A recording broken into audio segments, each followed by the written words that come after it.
Chummi, akhoi tawkhide. Masi toramgadobada, mahak masamakpu, khangba ngamdraba mi ama oina leibaduda. Magi layangba romdana hena, akhoi pukning changkhibadagini. Magi damak akhoina karisu khalamdrabadi, mahakna taramba mafamduda adum thamlamba yarame. Madu akhoi pamlamde. Mahak masa chap chana pharaklaga mayumda hankisanu khanbadagini. Adudi masabu masak khangdraba miduga nahakna luhonglibadudi chumbra. Masi nahakna nupa sibu kanano khanghandana nangi oiba mangondagi kanaba sel thumna chingba phangnanaba lawnanaba hotnaba natra. Mi gi wakhanda leire. Mangonda yoramba paisa kharadu akhoi lawthoklaga loire. Mahak kanano magi kari sinphamno mahak lairabra ina khunbra akhoi khangde. Mi magi mathwai kanba asitani akhoi na pamkhiba. Mahakna aibu magi nupini haina thajarame. Masagi nupida satkadauba sajat wangang aingonda satki ngangki aibuta maningki aina manakta leiragata mahak mathwai tana pothaba ngamki. Aina madu latnaramlagadi mahakki phibam amuke hena soksinkigadra aihak kirame. Yumda puraklaba fawba mahak aibuta lining oiki. Aihak leitrabadi mahak angawbaga chap manarame. Sigi mathakta Delhi da layangba tarabada magi damak kanasu songthokadauba leite. Ipadi dharma amasung chanabibu thajaba misakni. Aihak magi nupini haiduna thajaraba misak aduna aingonda luhongba sunatana magi nupigum loinaba ipana pamkhide. Aina sumasi aigi achauba sacrifice amani khalamme. Mahakna pumpha pharaklaga aibu magi nupi nate haibada aihak karisu tawba ngamloi haiba ai khangi. Mahakna nate haibada mangjaga doribasi kanano aini. Punsi asima aihak manglaga dawbani.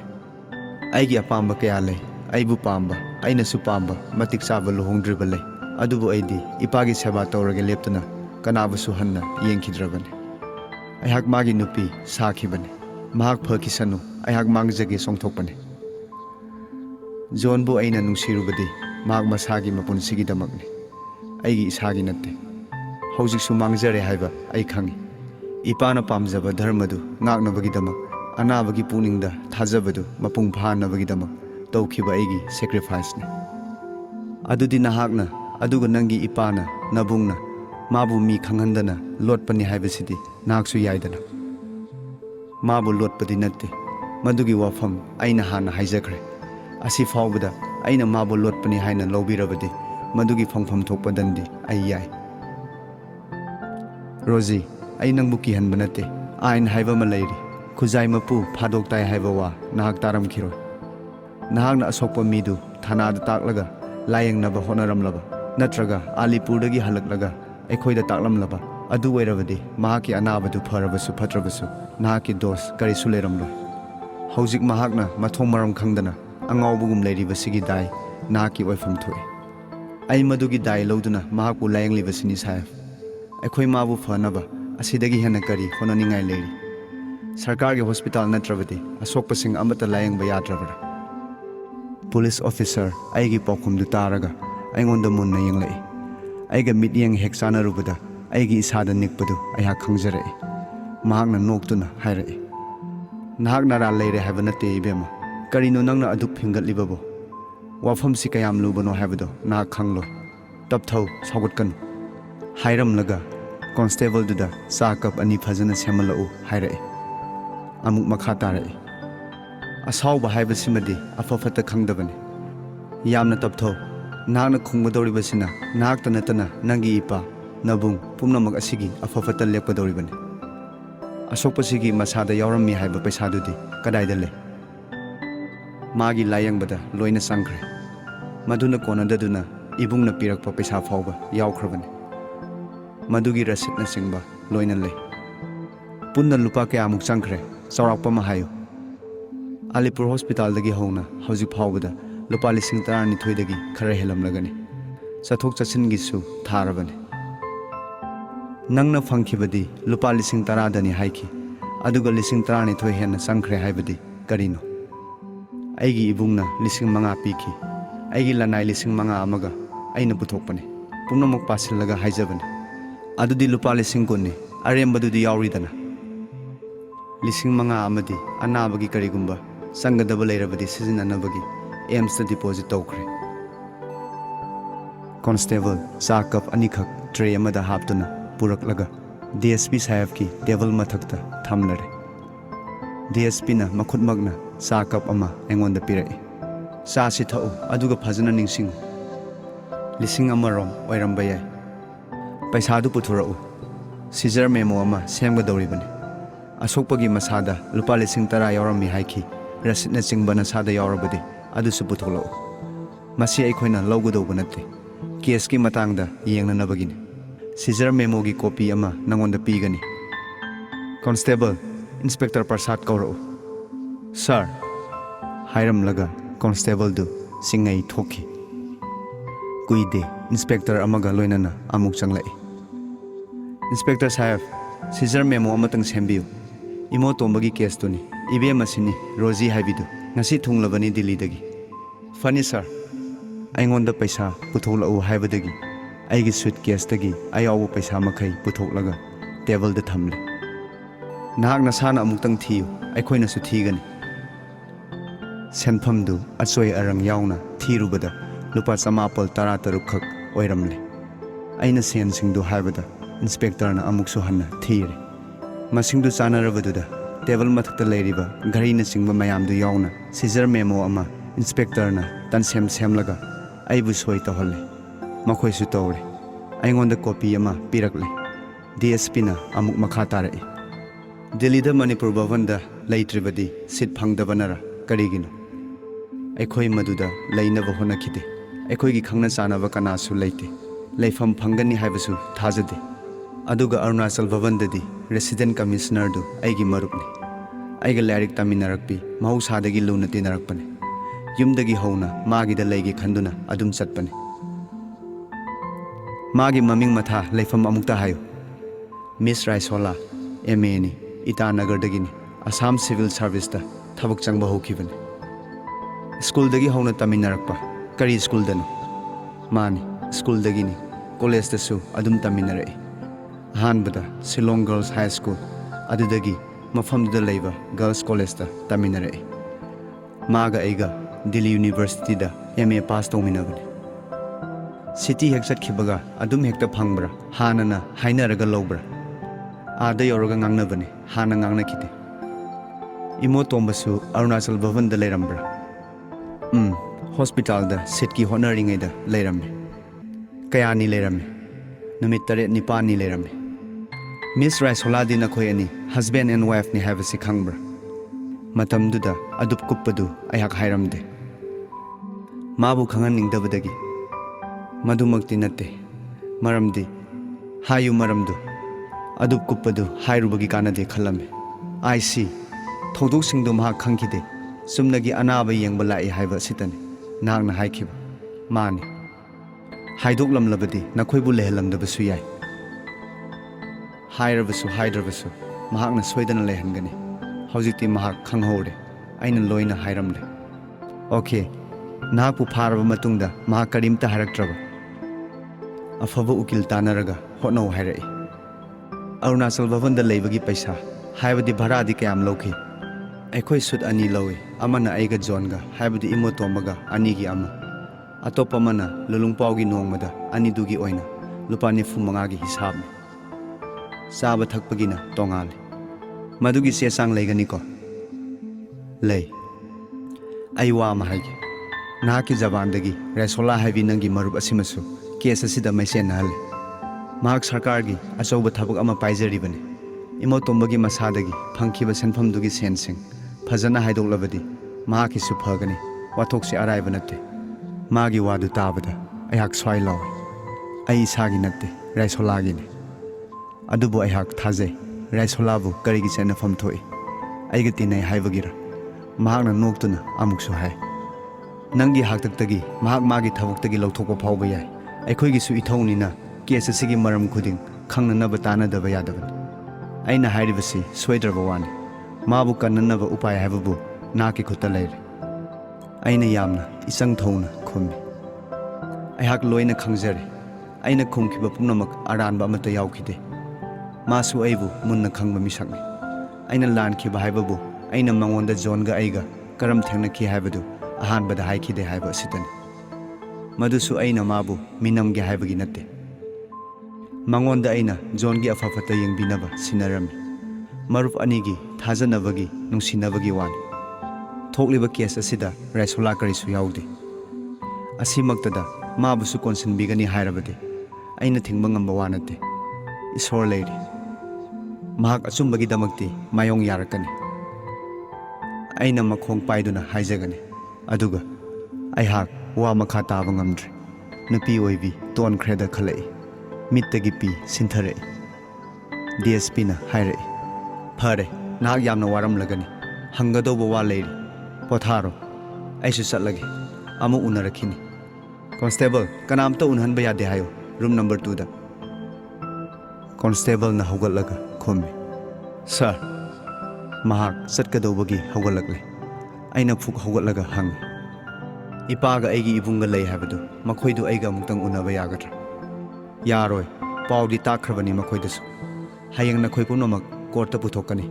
Aduda sakmakhai unaba yagani. Wa makha amuk taramdana.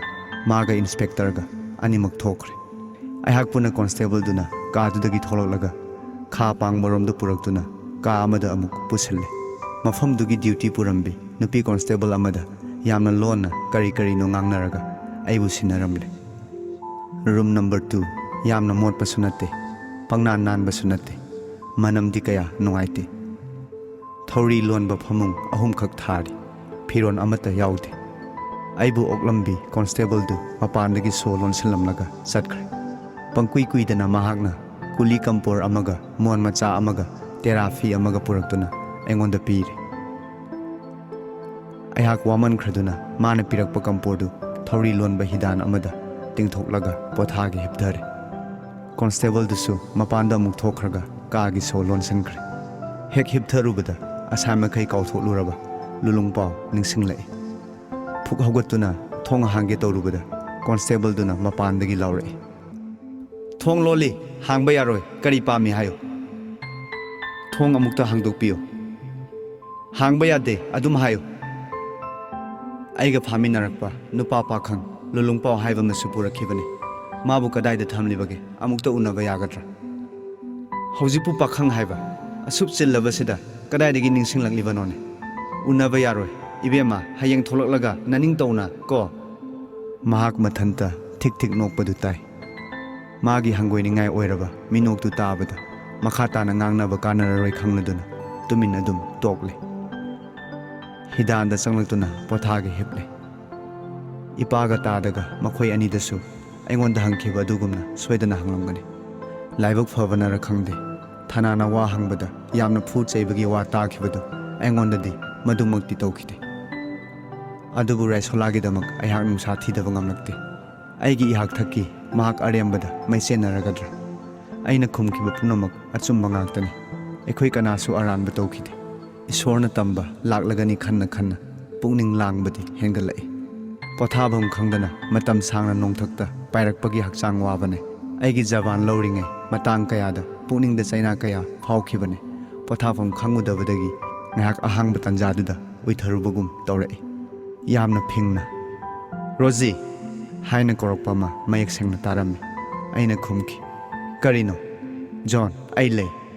Mit khang pang pangi phamungdagi phuk haugatli. Mangphawne. Ngaihak changakne. Aina leiribadu thanagi mifa sangni ningsinglai. John lapna thadoktuna mabu nungsiramgani su khangdaba sagai ngaini haiba misak amada mabu thadoklamlaga tawraklibasi karino aihak ningamlakte. Ghari yengubada pung 6 taramle. Magi hidak hek hek chabagi pungphammakni. Aibu mahakna hek hek kaukhiba tanjadumakni. Samlaba siklaba midyengna aibu khawrangna kalakpianna hek hek yengkhiba. Makhut ani tingthoktuna aibu phangloidobagum hek hek konjakhiba. Aina khitang latnarubada magi kutsu onkhiba.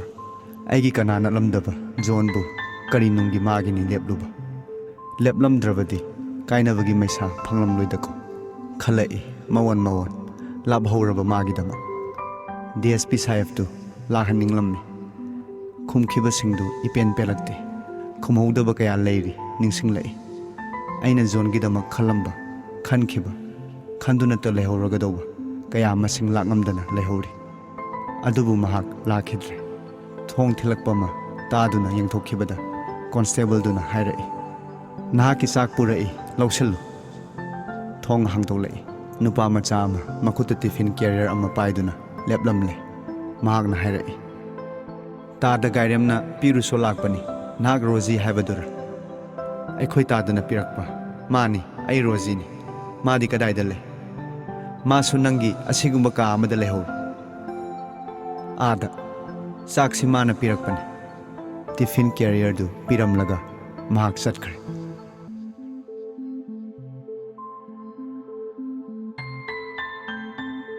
पिकलबा मिफा संगदुदा नुमिदांग तुम्फम चाफम खंगदना नायहाक लेरा DSP हेक लाक वा अमानी हेक हंग inspector नि हाइबा अममुक हेक चंगलक हंगख्रबा वाफम अमुक हेक हंग लेलबा मतुंग मथंग नुमितकी अयुक पुंग 10 रोम ताबा द्वाइदा इखा खाजिलबा थानागी हवा गाड़ी अमदा हापलगा नुपी constable Singh Kharga लोइनदुना court compound नि हाइबा मफम अमदा पुरकले मफम दु हेक यौबगा check नुंगना साबा इखा खाजिलबा का अमदा अमुक थाजिल्ले मनुंगदुदा चंखिबदा योटकी नासै सिंगना कुंगना खाबा थंगनबा कादा अैगी इबुंग गायरेम लेपलंबदु उरई माना एबु हराव हराव कौबिरई रोजी योरकलेदना नंग पुरकनी हाइदुना अै ngaइरमलिबनी माबु हेक उरुबदा अै मिटना पुमसिंग सिंगी अदुबु खंगहौदे मिटतगी पी सिंथरई अै खुमफम खंगदना मागी मनाक ताना कपना कपना सेंसिल्ले योटकी नासै पाइरिबा मागी मखुतुदा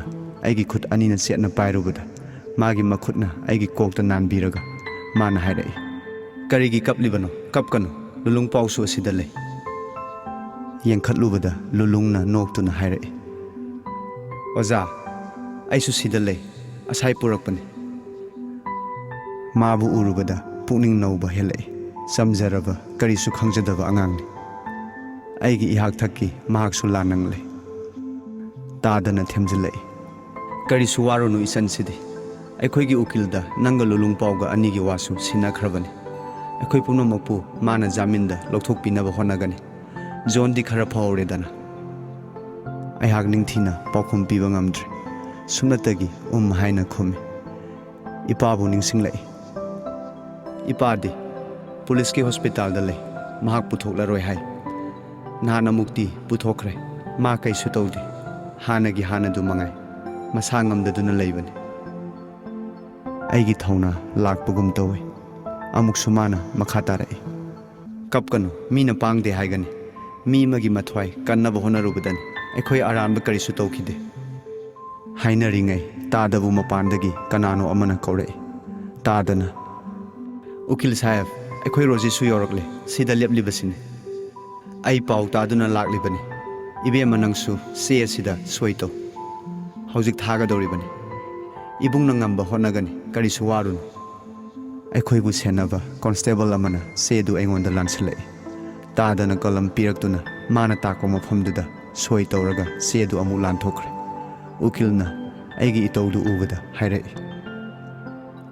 करिगी कपलिबा नपी तैथो नसम ननादु सेमजिल कोर्ट मनुंगदा संगदौबनी नबुंगनदी नंगबु मपुक चेटपी मथौना लैबिनी हाय अदुगा कैदौरबा अखोइ लेरिबसिदी चुम्मी करिगी किफम थोई थेंगनगदौबनी मागी महाक थकिनी अैना उकिलदा खुद अनि लोनदुना इकाई खुमनै कीबा नत्ते सर पुनिंग नुंसिबदगिनी अै सेम साजगनी थैंक यू हायरमलगा महाक नोक्तुना चटख्रे अैसु माय मिट तैथोक नानथोक्तुना समना सेमजिल्ली पंखान कानदे तादगा लुलुंग पाउगा अैगा खोइ अहुमबु पुलिस सिंगना कोर्ट मनुंग ताना पुबीरे मखोइना ताकपदगी फमलिबा मैजिस्ट्रेट साहेबता इकाई खुमनबा उतलगा अखोइगी फमफमनि हाइबा इकोइ कोइना खाजिल्लिबा उपुगुम चनबा फमफम अदोमदा अखोइ अहुमक चंगसिल्ले